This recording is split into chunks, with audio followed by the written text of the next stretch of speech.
کہ وہ ہمیشہ آپ کو برائی کا حکم دیتا ہے۔ جب بھی کوئی برائی آئے ضرور اپنے نفس پہ غور کرے کہ کہیں شیطان ہم پہ حاوی تو نہیں ہو رہا، اور اس کا طریقہ حضور علیہ السلام نے بڑے خوبصورت شریعت میں کئی جگہ سے ملتا ہے کہ آپ باوضو کر لیں، آپ جو ہے وہ مجلس میں چلے جائیں، کوئی ایسی نیک مجلس میں کسی اللہ کی مجلس میں چلے جائیں، جب آپ کو یہ احساس ہو جائے کہ شیطان مجھ پہ حاوی ہو رہا ہے تو آپ وضو کر لیں، کوئی لا حول ولا پڑھے، اعوذ باللہ من الشیطان الرجیم تعوذ پڑھے، سورۃ المعوذ جو تفسیر المعوذتین ہے، آخری دو سورتیں قل اعوذ برب الفلق، قل اعوذ برب الناس، آپ یہ پڑھیں، اللہ آپ کو شیطان کے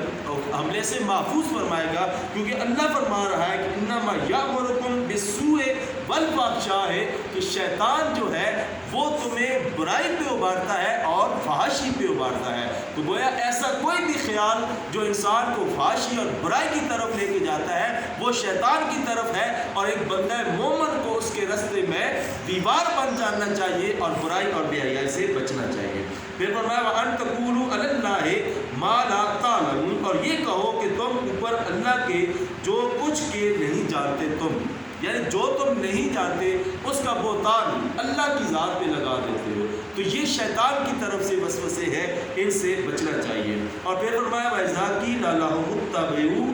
اور جب کہا جائے ان سے اتبعوا کہ پیروی کرو، کس کی؟ ما انزل اللہ، جو اللہ نے نازل کیا، قالوا، وہ اب لوگ کیا کہتے ہیں جب انہیں کہا جاتا ہے کہ اس کی پیروی کرو جو اللہ نے بھیجا ہے، بھائی اس قرآن کی پیروی کرو، اس آخری فرمان کی پیروی کرو، اس رب کے کلام کی پیروی کرو، وہ کیا کہتے ہیں آگے سے؟ وہ کہتے ہیں قالوا بل نتبع ما الفینا علیہ آباءنا، وہ کہتے ہیں کہ ہم تو اس چیز کی پیروی کرتے ہیں جس پر ہمارے آباء و اجداد تھے۔ اب یہ چیز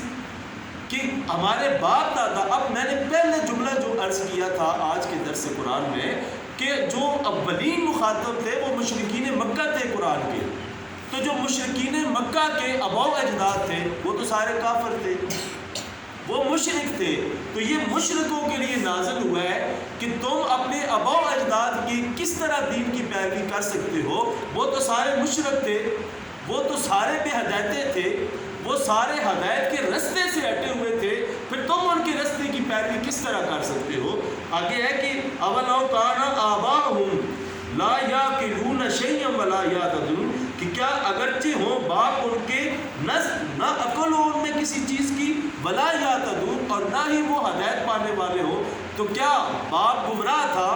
آباء و اجداد ان کے بت پرست تھے، بتوں کی پوجا کرتے تھے، اپنے رب کو چھوڑ کر بتوں کے سامنے ماتھا ٹیکا کرتے تھے، رب کو حاجت روا چھوڑ کر بتوں کے آگے دعائیں مانگتے اور گڑگڑائے اور منتیں مانگا کرتے تھے۔ تو فرمایا کہ اگر ان کے باپ دادا ان میں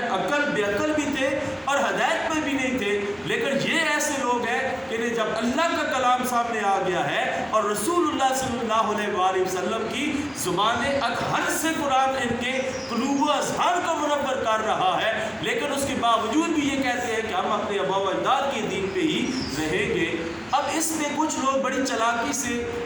یہ اس چیز پہ وہ کہتے ہیں کہ آباء و اجداد کے دین سے مراد باپ دادا کا دین ہے، اب وہ اس کو اولیاء اللہ کے ساتھ جوڑتے ہیں۔ تو یاد رکھیے کہ یہ مشرکین مکہ کے لیے ہے، کیونکہ ان کے آباء و اجداد وہ بتوں کی پوجا کرتے تھے، اور آج ہم میں سے اگر کوئی آباء و اجداد یا ان کی بات کرتا ہے تو وہ بھی سارے الحمدللہ مسلمان تھے، وہ صاحب رشد و ہدایت تھے، وہ سارے ہدایت کے پیکر تھے، وہ سارے قرآن کے ماننے والے، قرآنی تعلیمات کے علمبردار تھے۔ اس لیے یہ اس آیت کو یوں ہمارے اوپر ثبت کرنا یہ قرآن کے ساتھ علمی خیانت ہے، اور ایسے لوگوں کو اس سے اطلاع کرنا چاہیے۔ تو فرمایا کہ